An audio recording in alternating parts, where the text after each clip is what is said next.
Hello everyone, welcome again to my channel. I am Anuradha Kashyap, your biology mentor. आज हम फिर से फोटोसिंथेसिस इन हायर प्लांट का जो हमारा लास्ट पार्ट है उसके बारे में बातचीत करेंगे। एक्चुअल में मैंने फोटोसिंथेसिस इन हायर प्लांट से रिलेटेड दो टॉपिक जो हैं वो ऑलरेडी कंप्लीट कर दिए हैं, बट अब हम बात करेंगे कि इसके आगे जो हमारा थर्ड पार्ट है उसमें जो कुछ पॉइंट्स हमारे रह गए थे उनके बारे में हम डिस्कशन करेंगे। थोड़ा सा मैं क्विक रिकैप दे देती हूँ कि मैंने अपने लास्ट पार्ट में आपको क्या क्या बताया है। एंड एक और चीज़ याद देख लेना बेटा, जब मैं डिस्क्रिप्शन जो होगा उसमें आपको लिंक मिल जाएगा टेलीग्राम चैनल का, तो इसके नोट्स जो हैं वो मैं आपको टेलीग्राम चैनल पर दे दूंगी। तो please subscribe and join the channel ताकि आपको आगे की नोटिफिकेशन मिलती रहे। और वन शॉट जो है वो नीट के बच्चों के लिए मैं कंप्लीट कराने जा रही हूँ, तो please be prepare with that and मेरे साथ बने रहिए ताकि आपको आगे जितने भी वन शॉट हैं वो आराम से मिल सके, राइट। तो चलिए स्टार्ट करते हैं, लेकिन एक क्विक रिकैप दे देती हूँ। मैंने बताया था आपको in the last classes that photosynthesis in higher plant जो है वो कैसे होती है। हमने बताया था कि एक स्टार्च का प्रोडक्ट बनता है, राइट। वो कैसे बनता है? In the presence of sunlight and chlorophyll, जब CO2 और H2O जो है वो पास पास आते हैं। उसके बाद हमने कहा था कि there is a compartment which is chloroplast, जहाँ पे पूरी की पूरी प्रोसेस होती है आपकी फोटोसिंथेसिस की। Then I told you about the different kind of experiment which was performed by different scientists, जिनमें हमने कम से कम 8 से 9 एक्सपेरिमेंट के बारे में डिस्कशन किया था, ठीक है। तो आई होप आपको ये सब कुछ याद होगा। उसके बाद हमने ये भी बताया था कि जब हमारा जो ये फोटोसिंथेसिस इन हायर प्लांट की हम बात करते हैं तो there are lot of pigments which are involve during the photosynthesis, like आपके क्लोरोफिल हो गया, आपके कैरोटिनॉइड्स हो गए जिसमें कैरोटीन आ जाता है, उसके अलावा आपके ज़ैंथोफिल भी आ जाते हैं। और उसके बाद हमने बाइल पिगमेंट्स की बात करी थी which is not responsible for photosynthesis, right. And मैंने आपको स्ट्रक्चर ऑफ क्लोरोफिल के बारे में बताया था कि कैसी इसकी स्ट्रक्चर होती है क्लोरोफिल की। उसके बाद हमने कुछ स्पेक्ट्रा की डिस्कशन की थी। There are two kind of spectra, one is your absorption spectra, one is your action spectra. And जब एब्जॉर्प्शन एंड एक्शन स्पेक्ट्रा की बात आती है तो हमने एक ओवरलैपिंग स्पेक्ट्रा भी इसके बारे में डिस्कस किया था कि जब मैक्सिमम फोटोसिंथेसिस होती है जिस वेवलेंथ पर लाइट की, वो उसका एक्शन स्पेक्ट्रा होता है प्लांट के लिए। और जिस लाइट पे सबसे ज्यादा आपकी फोटोसिंथेसिस होती है that is the maximum absorption spectra for that particular light. Clear. उसके बाद हमने फोटो सिस्टम के बारे में डिस्कस किया था, जिसमें हमने देखा था that there are two kind of photo system 1, photo system 2, जो कि डिफरेंट वेवलेंथ को क्या करते हैं, एब्जॉर्ब करते हैं एंड अकॉर्डिंगली बिहेव भी करते हैं। हमने नॉन साइक्लिक फोटोफोस्फोराइलेशन देखा था, यानी कि formation of the assimilatory power that is ATP and NADPH2। जब उसका फॉर्मेशन आपको करना होता है तो आपको जिगजैग पाथवे रन करवाना होता है या फिर आपको एक साइक्लिक पाथवे रन करना होता है। जिगजैग पाथवे मतलब कि you are going with non cyclic photophosphorylation, जिसमें आप ATP और NADPH2 दोनों एनर्जी करेंसी बनाते हो, जिसके बारे में हमने डिटेल में डिस्कशन भी किया था, जो कि अगर आपको याद हो तो this is a non cyclic photophosphorylation. बहुत ही डिटेल में समझाई है मैंने। वन शॉट अगर आप ले रहे हो तो सिर्फ कहने के लिए वन शॉट है ये सारे के सारे, बट ये इतने ज्यादा डिटेल में है कि किसी बच्चे को अगर बिल्कुल बेसिक आता है तो वो भी बहुत एडवांस लेवल तक यहाँ से समझ के जा सकता है। क्लियर। नॉन साइक्लिक फोटोफोस्फोराइलेशन में बताया गया था कि there is a electron transport system, जिसमें आपकी लाइट को एब्जॉर्ब किया जाता है via pigment photo system 2 firstly, and then जो इलेक्ट्रॉन होता है वो इलेक्ट्रॉन ट्रांसपोर्ट चेन के थ्रू क्या करता है, मूव करता है, एंड देन फाइनली वो कहाँ पहुंचता है, फोटो सिस्टम 1 के पास पहुंचता है, which absorb approximately 700 nanometer wavelength of the light. उसके बाद वही इलेक्ट्रॉन फाइनली आपका स्ट्रोमा की तरफ जाएगा और वहां पर वो NADP रिडक्टेज की प्रेजेंस में NADPH2 बना लेता है। This is a whole reaction which is given here, and इसके अकॉर्डिंग आपके पास दो एनर्जी करेंसी बनकर के आती हैं। One is your ATP and second one is your NADPH2।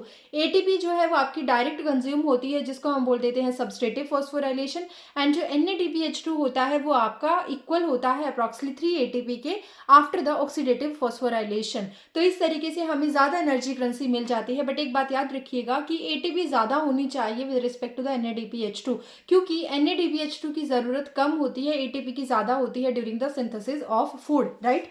इसके बाद हमने साइक्लिक फोटोफॉस्फोराइलेशन जब देखा था तो कहा था कि जहां से रिएक्शन शुरू होती है the end of the reaction will be there, यानी कि जहां से शुरू हुई है वहीं पे वो खत्म होनी चाहिए। तो जब हमने एक पूरा साइकिल रन किया था तो इसमें सिर्फ और सिर्फ एक ही फोटो सिस्टम इन्वॉल्व था, and that was your photo system 1 that is 700 nanometer wavelength की लाइट को जो एब्जॉर्ब करता है। क्लियर।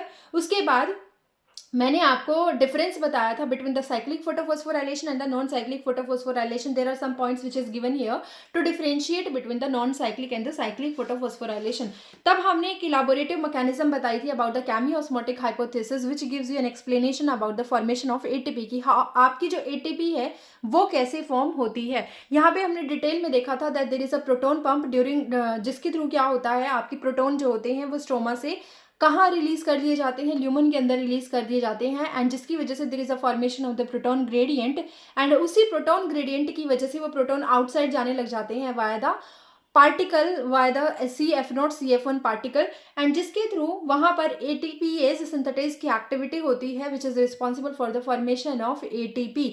जब आपके प्रोटॉन बाहर जाते हैं तो आपका ये पूरा का पूरा पार्टिकल रोटेट करने लग जाता है. जब ये रोटेट करता है तो इसकी कन्फर्मेशन चेंज हो जाती है, and due to that confirmation ADP and inorganic phosphate will come closer to each other and due to which ATP will synthesize, right. तो ये सारी चीज़ें मैंने आपको बताई थी. फिर हमने कहा था कि जो ATP और NADPH2 बना है आपका during the light reaction which that will be consumed during the dark reaction.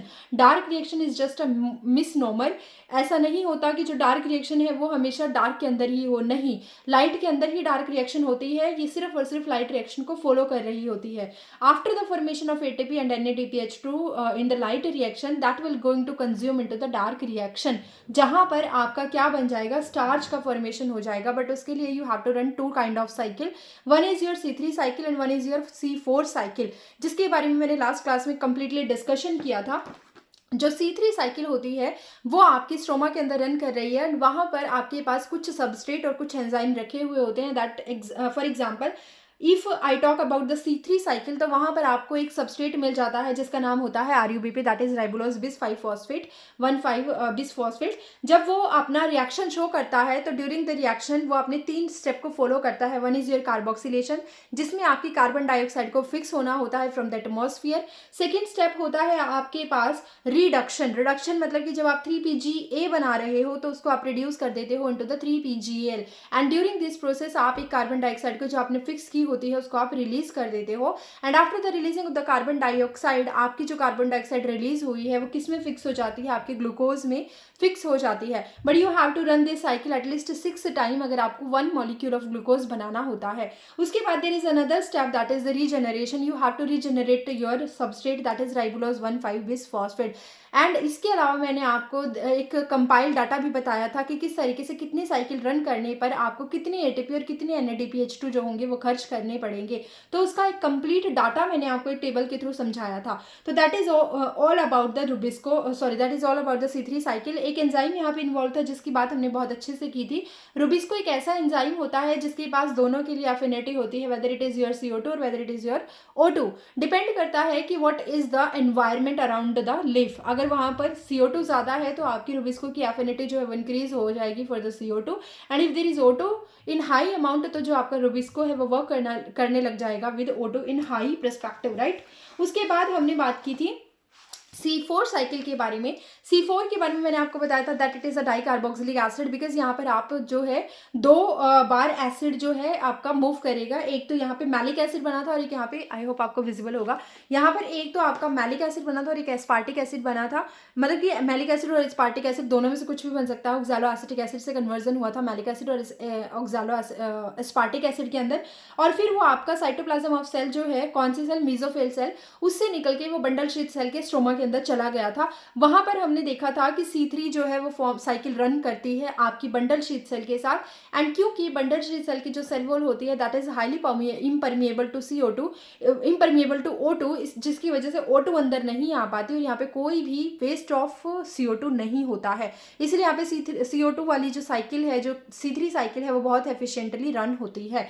उसके बाद जो C3 जो आपका प्रोडक्ट बनता है, यानी कि जो आपका पायरुविक एसिड बनता है, वो वापस से कहाँ पर आ जाता है, आपकी मेसोफिल सेल में जाता है और अगेन CO2 को फिक्स करके फर्स्ट स्टेबल प्रोडक्ट C4 बना लेता है, जो कि 4 कार्बन का है, जिसको हम ऑक्सैलो एसिटिक एसिड बोलते हैं. That's why the cycle is known as the C4 cycle, और we can say dicarboxylic acid cycle. यहाँ पे आपने देखा था कि जो लेबर थी, जो डिवीजन ऑफ लेबर था, that was with respect to cell, कि आपकी कौन सी सेल के अंदर कौन सा काम हो रहा है. लेकिन बाद में मैंने आपको एक चीज और बताई थी कि यहाँ पे बंडल शीथ सेल की क्या कैरेक्टरिस्टिक है and what is the characteristic of the mesophyll cell, तो उसके बारे में हमने बैक टू बैक डिस्कशन किया था।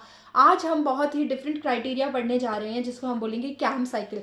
Cam cycle, I know it is not in your syllabus actually right now, but अगर आपसे जो एक टेबल है उसके रिगार्डिंग बात की जाती है तो कभी ना कभी हम कैम साइकिल के बारे में सुन लेते हैं। तो जो बच्चे the students who want to skip this CAM cycle, वो आप इसको स्किप कर सकते हो, इट्स अप टू यू। अगर आपको नॉलेज चाहिए तो आप ले सकते हो, otherwise you can skip it. But ये इतना एज सच एनसीईआरटी में गिवन नहीं है। उसके बाद डायरेक्ट आप फैक्टर्स वाले जो पॉइंट्स आएंगे मेरे वीडियो में, आप वहाँ पे स्विच कर सकते हो। तो मैं नीचे डिस्क्रिप्शन में लिख दूंगी कि फैक्टर्स किस जो टाइम है, टाइम स्टैम्प मैं वो दे दूंगी आपको कि कहाँ से मेरे फैक्टर शुरू होंगे। बट अगर आपको दोनों ही देखने हैं तो आप दोनों ही चीज़ें बहुत क्लियरली यहाँ पे देख सकते हो। इसके बाद मैं फैक्टर्स के बारे में डिस्कस करूंगी, बट पहले मैं आपको कैम साइकिल के बारे में बताने जा रही हूँ।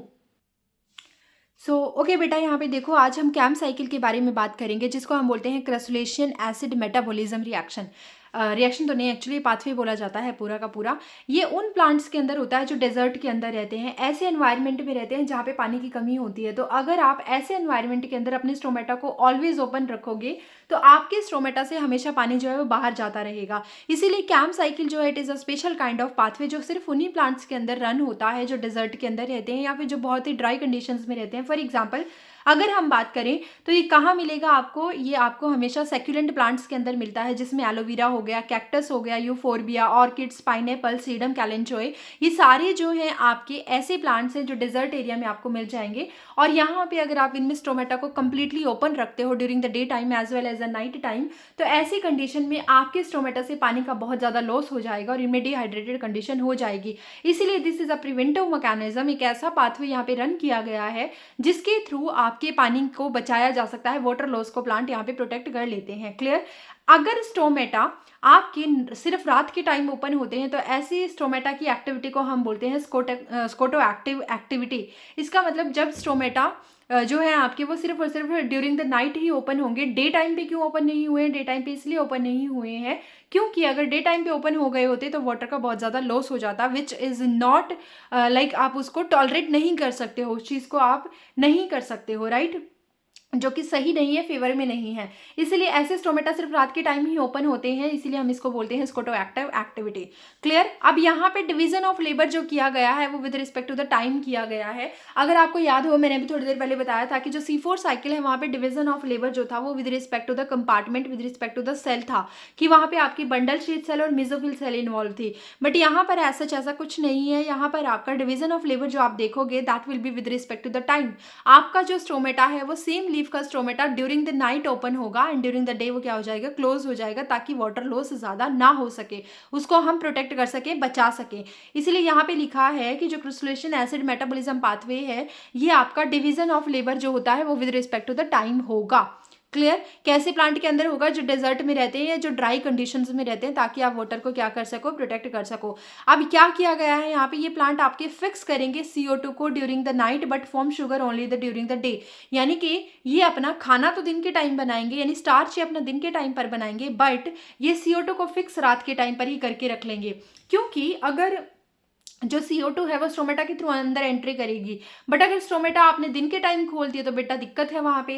तो ऐसी कंडीशन में ये क्या करते हैं, स्टोमेटा को सिर्फ रात के टाइम ही ओपन करते हैं और उस टाइम पर ही सारी CO2 को फिक्स कर लेते हैं।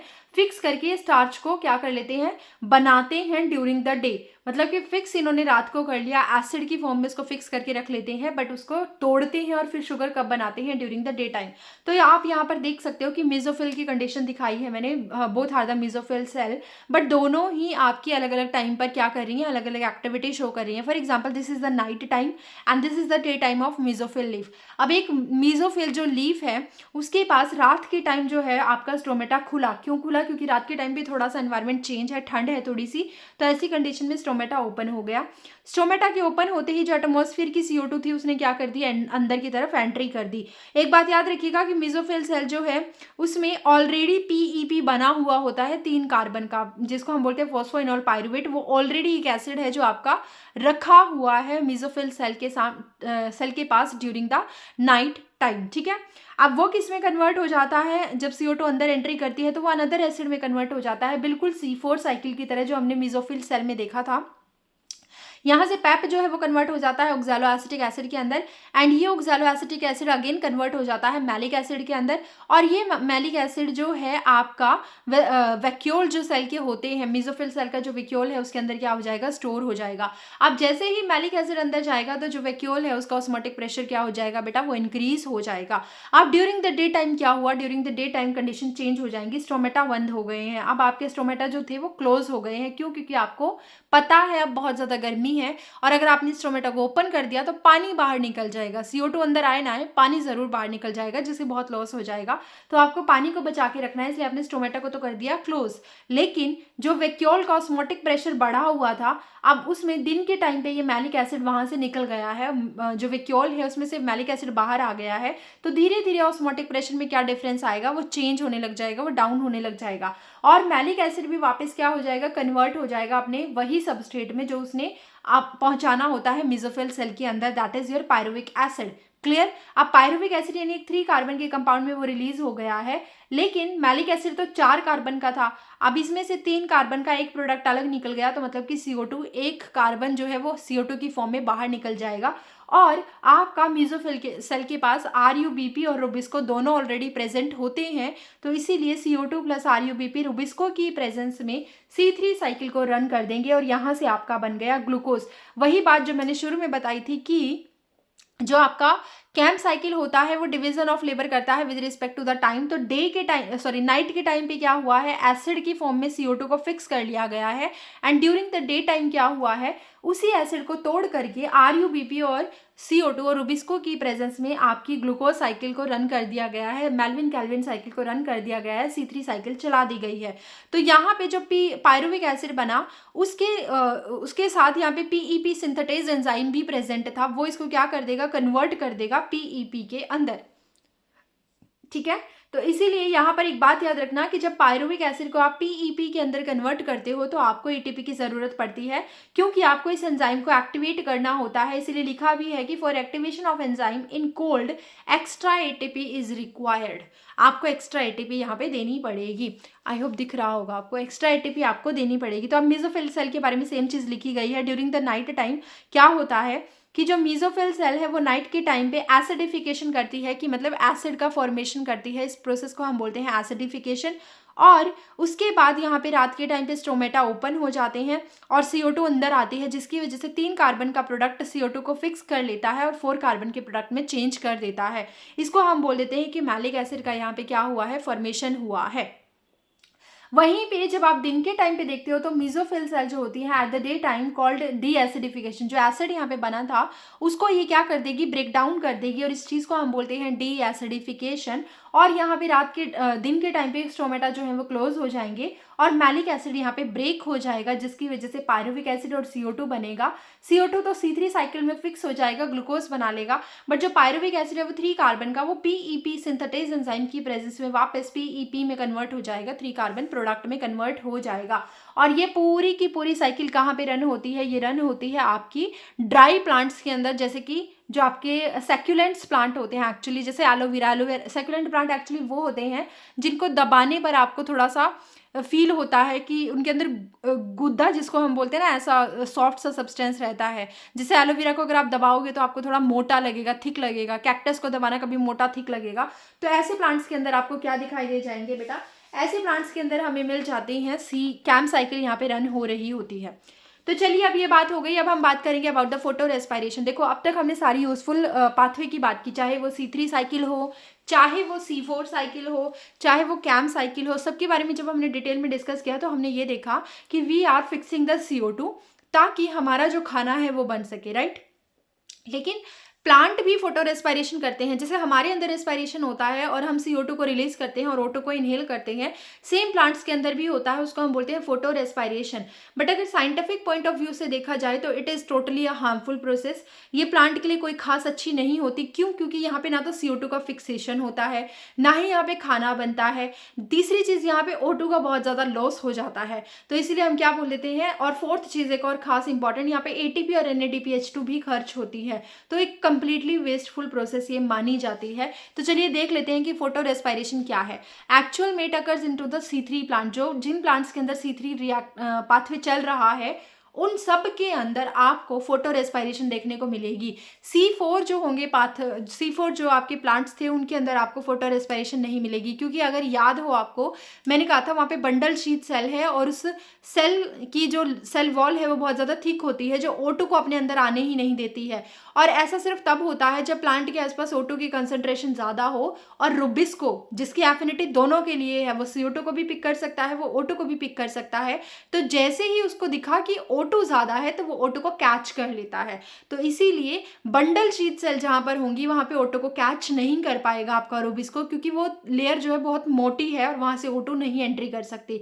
इसीलिए C4 प्लांट की हाई एफिशिएंसी होती है फोटोसिंथेसिस की, बट जो C3 प्लांट्स होते हैं उनके पास कोई भी बंडल शीथ सेल जैसी स्ट्रक्चर नहीं होती, इसीलिए वहाँ पे कोई क्रेंच एनाटॉमी नहीं होती है, जिसकी वजह से वहाँ पे O2 इजीली एंट्री कर जाती है अगर ज़्यादा है एनवायरनमेंट में, तो जिसकी वजह से जो रुबिस्को है वो एक्टिवेट हो जाता है, बट वो O2 को पिक कर लेता है, CO2 को पिक नहीं करता और फोटो रेस्पिरेशन दिखाने लग जाता है, फोटोसिंथेसिस शो नहीं करता। ठीक है, तो यहाँ पे क्या है, it occurs into the C3 plant. यहाँ पे 2 टाइम ऑक्सीजनेशन होता है, मैं बताऊंगी यहाँ पे कैसे कैसे ऑक्सीजनेशन होता है। आप इसके लिए जो ऑर्गेनेल इन्वॉल्व है, सबसे पहले ये याद रखिएगा कि जो फोटो रेस्पिरेशन है उसमें कौन कौन सी ऑर्गेनेल इन्वॉल्व है।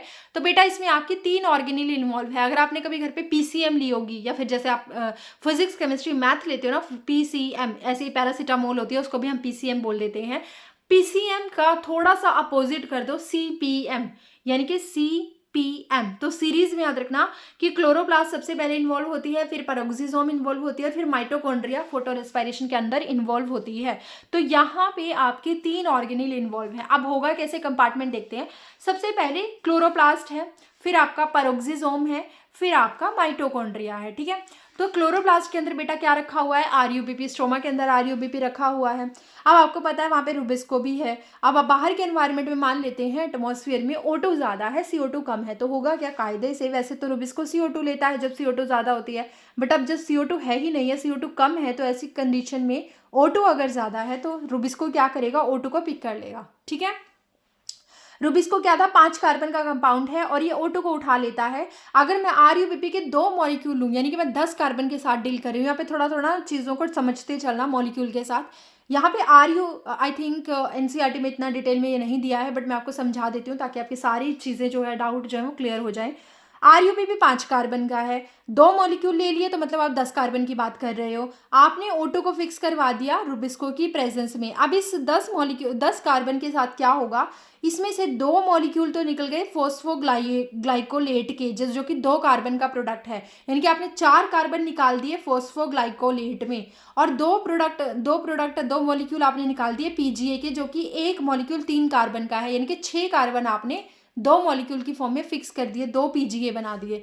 तो 2 मॉलिक्यूल PGA के बनाए और 2 मॉलिक्यूल आपने फोस्फोग्लाइकोलेट के बनाए।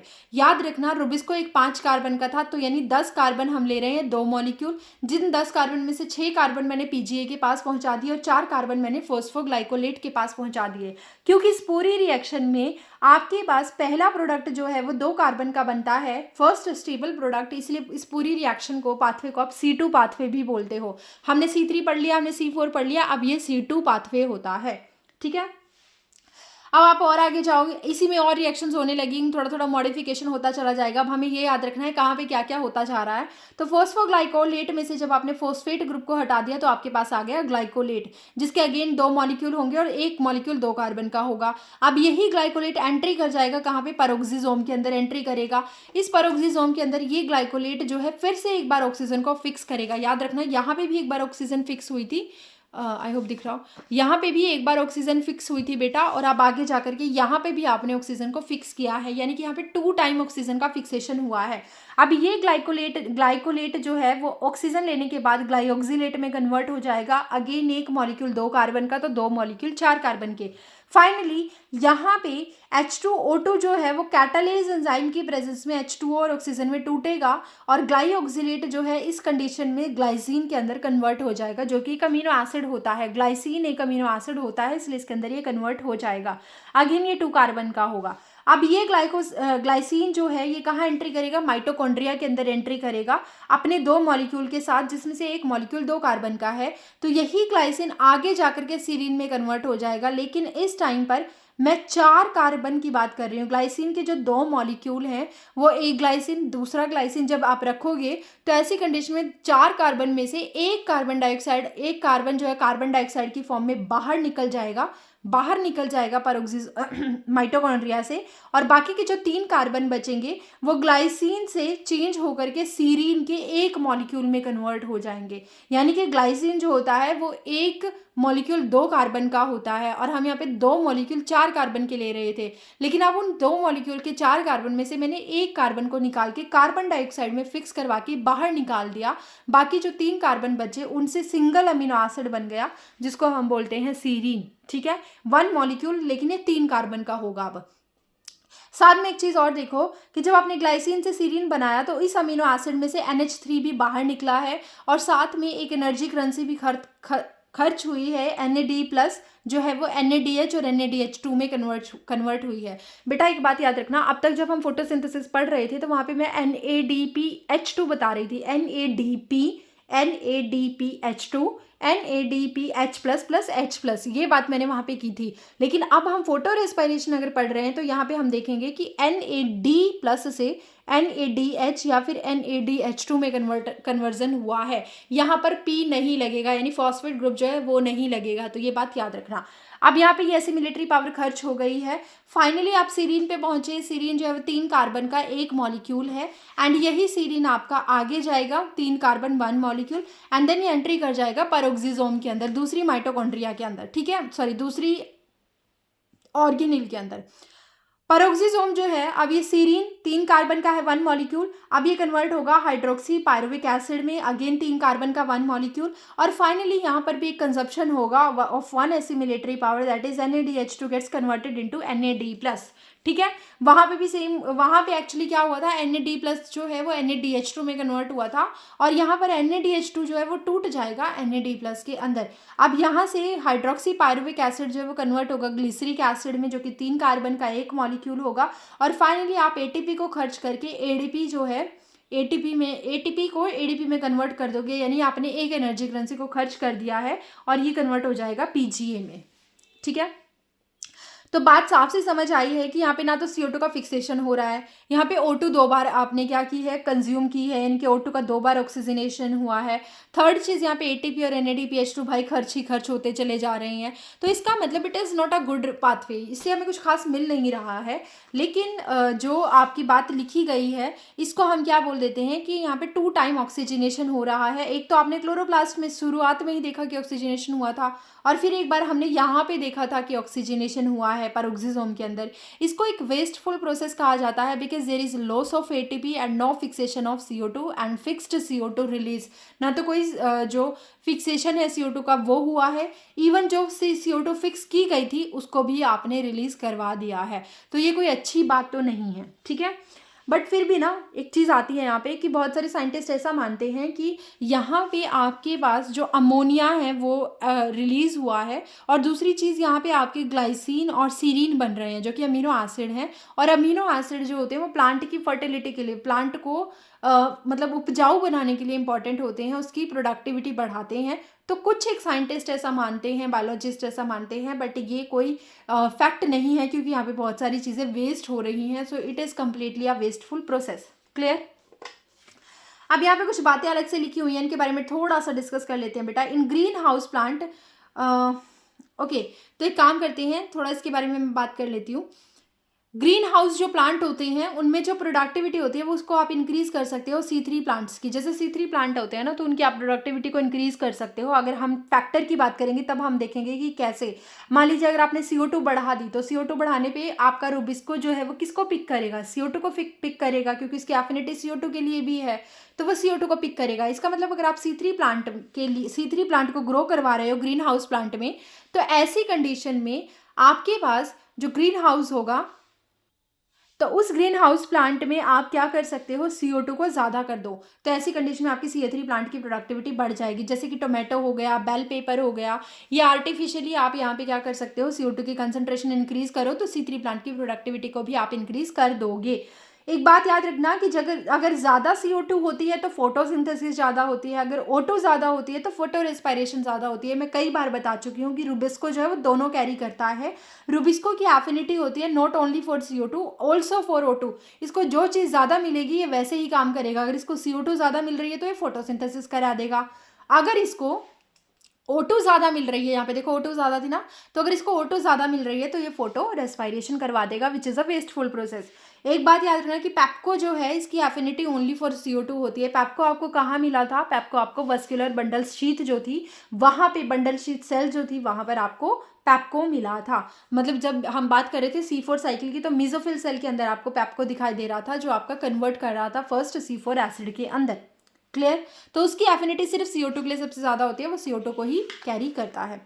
अब आते हैं इस चैप्टर के लास्ट टॉपिक पे जिसको हम बोलते हैं फैक्टर्स अफेक्टिंग फोटोसिंथेसिस, कि कौन कौन से फैक्टर्स हैं which are responsible for increasing और डिक्रीजिंग द फोटोसिंथेसिस। इनको हम बोलते हैं फैक्टर्स अफेक्टिंग फोटोसिंथेसिस। एक साइंटिस्ट थे जिनका नाम था सैक, उन्होंने 3 कार्डिनल पॉइंट्स बताए थे। उन्होंने कहा था कि या तो बहुत मिनिमम होगी कोई फैक्टर तब आपकी जो प्रोसेस है वो होल्ड होगी, या कोई फैक्टर बहुत मैक्सिमम होगा तब हम फोटोसिंथेसिस का चेंज देखेंगे, या फिर कोई ऑप्टिमम एक्टिविटी है तो ऑप्टिमम कंसंट्रेशन है किसी चीज़ की तो उस प्लांट की एक्टिविटी कितनी होगी हम वो देखेंगे। यानी यहाँ पे मिनिमम, ऑप्टिमम और मैक्सिमम का एक लॉ चलता है। जो आपके लिबिक्स थे, लिबिक साइंटिस्ट, उन्होंने एक फैक्टर दिया था, एक लॉ दिया था जिसको हम बोलते हैं लिबिक्स लॉ ऑफ लिमिटिंग फैक्टर। इनका कहना था कि कोई चीज़ अगर लिमिट में है तो वही चीज़ आपकी रेट ऑफ फोटोसिंथेसिस को भी अफेक्ट करेगी। जैसे सपोज कर लो कि मैं आपको जैसे मान लो मैं आपको एक घर बनाने के लिए बात करते हैं। घर बनाने के लिए मान लेते हैं मैं आपको एक घर बनाने के लिए ईंटें देती हूँ, आपको मैं जो रेत है वो दे देती हूँ और जो मान लेते हैं मिट्टी है वो दे देती हूँ, ठीक है। अब तीनों को मैंने इस अमाउंट में दिया है जिनकी एक ऑप्टिमम कंसंट्रेशन है। जैसे तीनों को मैंने 50-50 की फॉर्म में दे दिया तो तीनों बराबर हैं, ठीक है।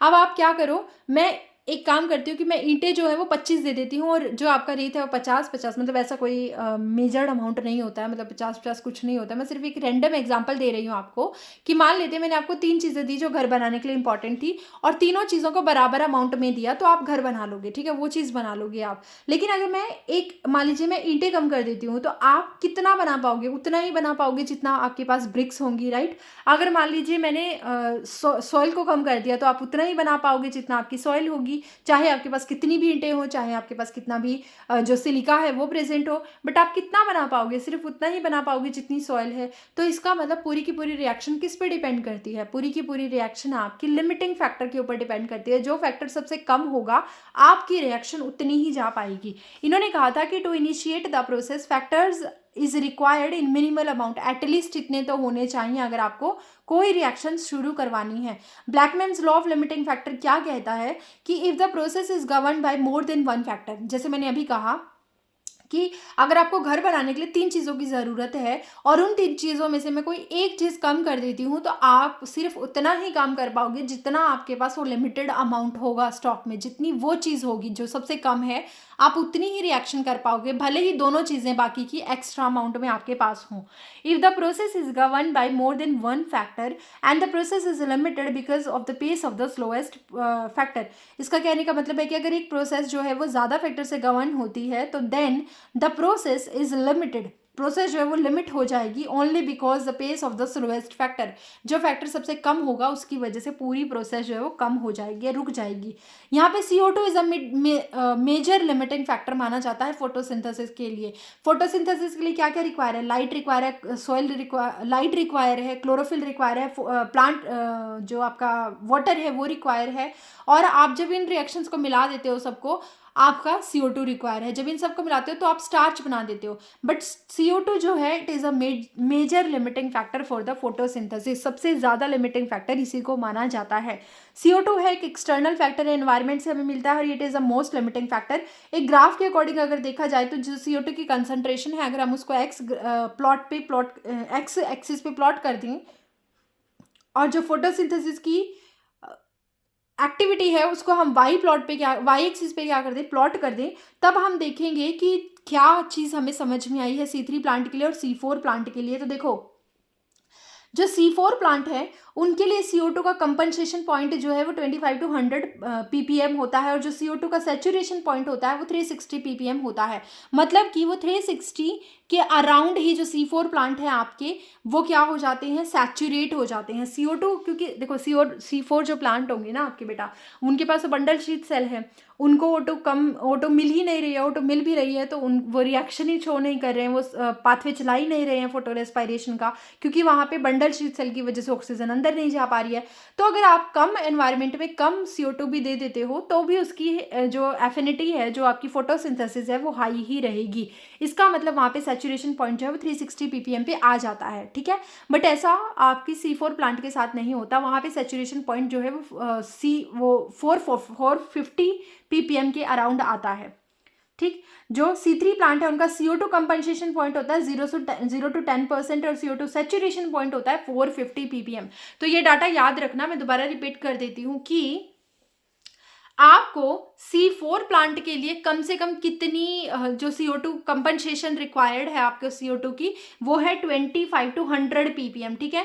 बट यहाँ पे जो सेचुरेशन पॉइंट आता है C4 प्लांट के लिए वो 360 ppm पे आ जाता है, क्योंकि इसके पास बंडल शीट सेल होती है which is impermeable for O2, तो इसलिए सारा का सारा काम CO2 से ही होगा।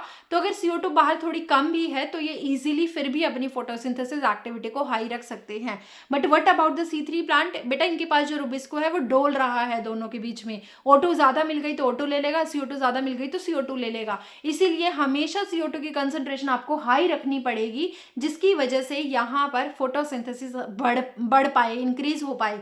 तो CO2 सैचुरेशन यहाँ पे क्या है 450 ppm पर आएगा, और CO2 का जो कंपनसेशन पॉइंट है एटलीस्ट इतना तो होना ही चाहिए 0 to 10 ppm, ठीक है।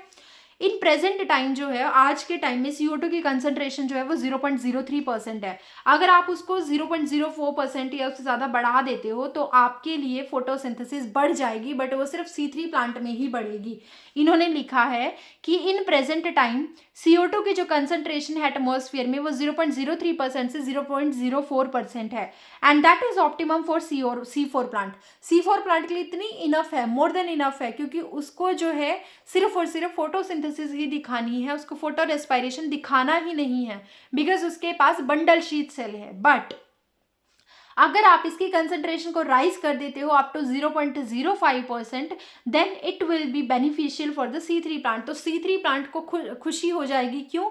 क्योंकि उनके पास अब CO2 ज़्यादा होगी, अब वो ज़्यादा काम कर पाएंगे, ज़्यादा फोटोसिंथेसिस कर पाएंगे, उनके रोबिस्को के लिए कॉम्पिटिशन कम हो जाएगा O2 और CO2 के बीच में, क्योंकि आपने CO2 ऑलरेडी उनको ज़्यादा दे दी है, ठीक है।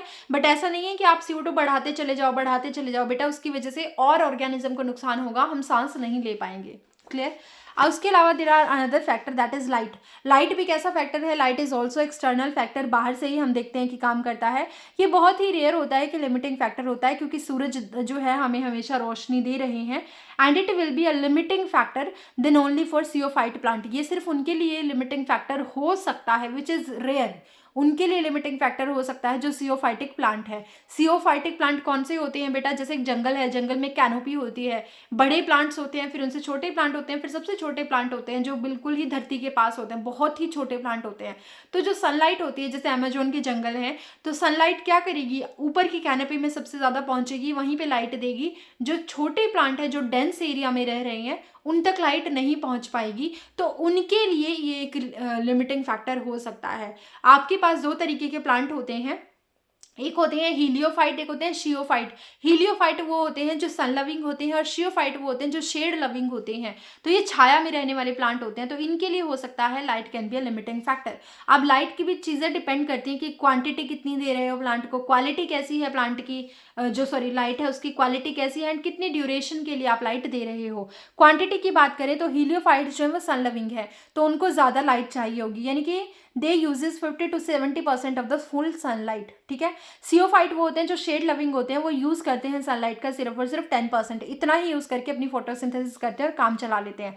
क्वालिटी की बात करें तो क्वालिटी में मैंने कहा था कि मैक्सिमम फोटोसिंथेसिस जो होती है वो रेड एंड ब्लू एरिया में होती है, जब रेड एंड ब्लू वेवलेंथ को आप क्या करते हो, एब्जॉर्ब करते हो। तो ऐसी कंडीशन में भी अगर कोई आपसे क्वेश्चन पूछ ले कि जो रेड है और जो ब्लू वेवलेंथ की लाइट है उसमें भी सबसे ज़्यादा जो फोटोसिंथेसिस है वो कहाँ होगी, तो आपका आंसर होना चाहिए रेड लाइट पे ज़्यादा फोटोसिंथेसिस होती है, ब्लू पे उससे कम होती है, ठीक है।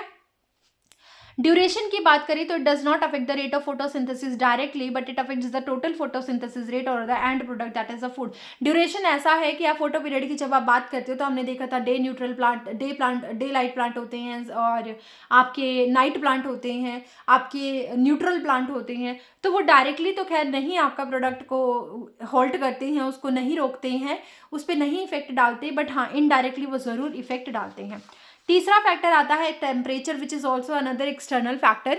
तो यहाँ पे जब हम बात करते हैं टेम्परेचर की, तो यहाँ पे फोटोसिंथेसिस स्टार्ट होती है, C3 प्लांट के लिए बताया जा रहा है, फोटोसिंथेसिस स्टार्ट होती है जीरो, नॉर्मली क्या होती है, फोटोसिंथेसिस स्टार्ट होती है 0 to 5 डिग्री सेल्सियस पे।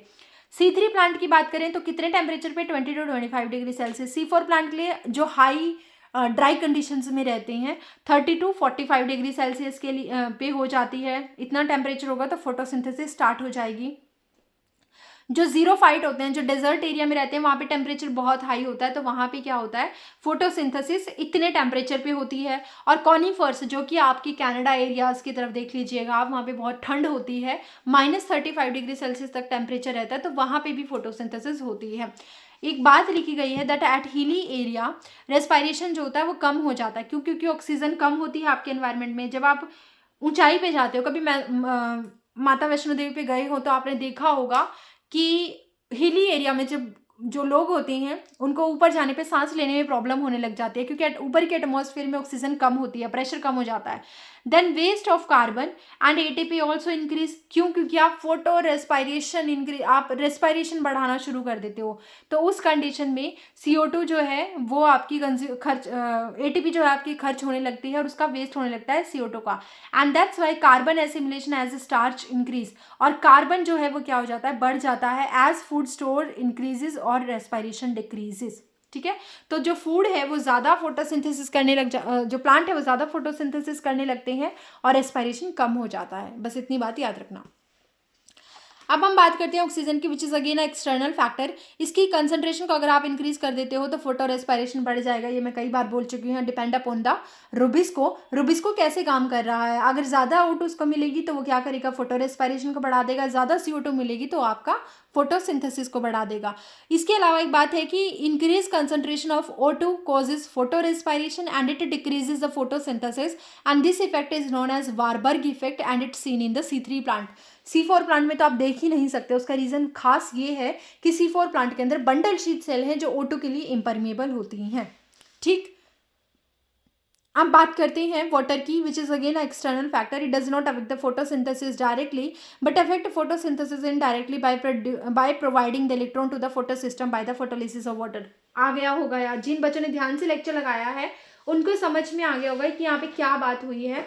इन्होंने कहा है कि वाटर जो है वो डायरेक्टली तो फोटोसिंथेसिस को अफेक्ट नहीं करता, बट येस अगर आपकी नॉन साइक्लिक फोटोफॉस्फोराइलेशन में ध्यान से देखो, वाटर के टूटने से ही तो आपको इलेक्ट्रॉन और ऑक्सीजन मिल रहा था ना।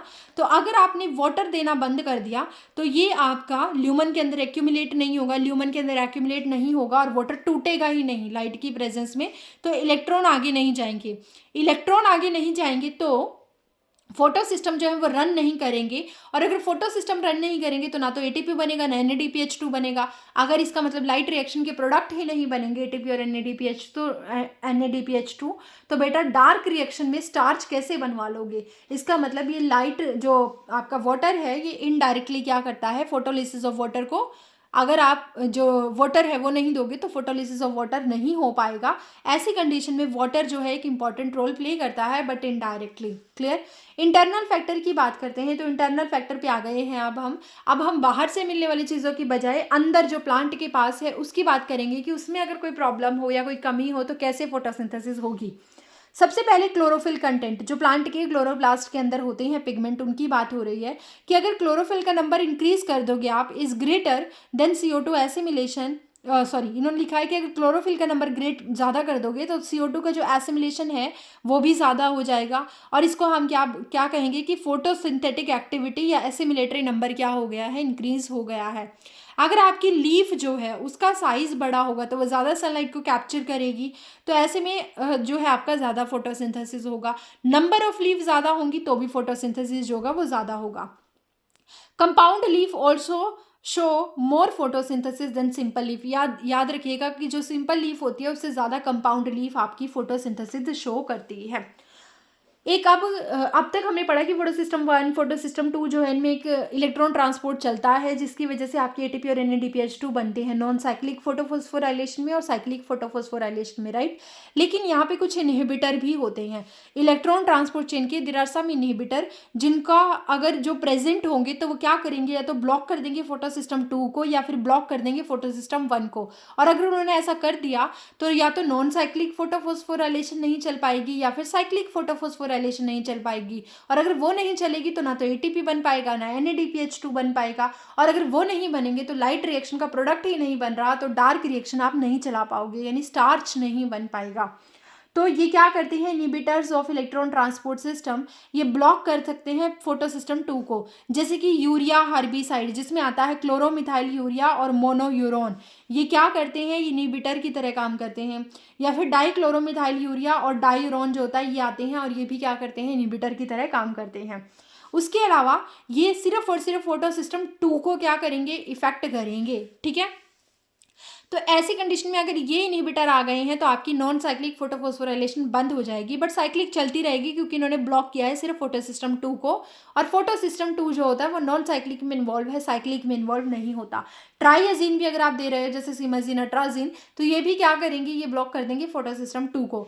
बट अगर आपने ब्लॉक कर दिया फोटो सिस्टम 1 को तो बेटा ये तो पूरा का पूरा आपका साइक्लिक और नॉन साइक्लिक दोनों को रोक देगा, क्योंकि साइक्लिक में तो सिर्फ फोटो सिस्टम 1 ही इन्वॉल्व है लेकिन नॉन साइक्लिक में फोटो सिस्टम 2 और फोटो सिस्टम 1 दोनों ही इन्वॉल्व है, तो दोनों की दोनों रुक जाएंगी।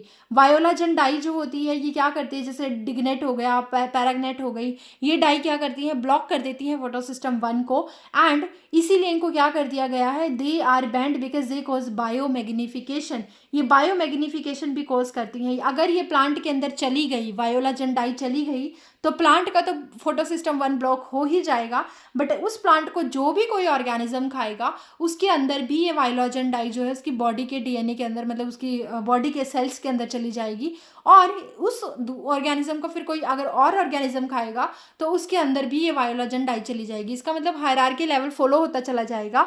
और वायोलाजन डाई जो है वो आपका जो भी एनिमल लास्ट में खाएगा उस पहले वाले एनिमल को, उसके अंदर ये स्टोर होता चला जाएगा और फाइनली इसका मैग्निफिकेशन होता चला जाएगा। इसको हम बोलते हैं biomagnification which act as a pollutant, ठीक है, जिसकी वजह से डेथ हो जाती है ऑर्गेनिज्म की। तो I hope this was a whole chapter. I hope आपको ये सारा चैप्टर समझ में आया होगा। एंड जो भी स्टूडेंट्स इनके नोट्स चाहते हैं वो मेरे टेलीग्राम चैनल को ज्वाइन कर लीजिए, आपको इससे बहुत हेल्प मिलेगी। और जो फ्यूचर में अभी हम और 1 शॉट बनाएंगे तो मैं कोशिश करूंगी अपने हैंड रिटन नोट से ही आपको सारी चीज़ें समझाऊं ताकि आप इन सब चीज़ों को अच्छे से समझ पाओ। तो चलिए मिलते हैं नेक्स्ट वीडियो में। एक लाइक ज़रूर कर दीजिएगा अगर आपको मेरी वीडियो पसंद आई होगी, सब्सक्राइब द चैनल और कमेंट कीजिए मुझे कि आपको और किस किस टॉपिक पे क्या क्या चाहिए ताकि मैं उस अकॉर्डिंग मोटिवेट होकर आपके लिए चीज़ें बना सकूँ। थैंक यू, मिलते हैं नेक्स्ट वीडियो में।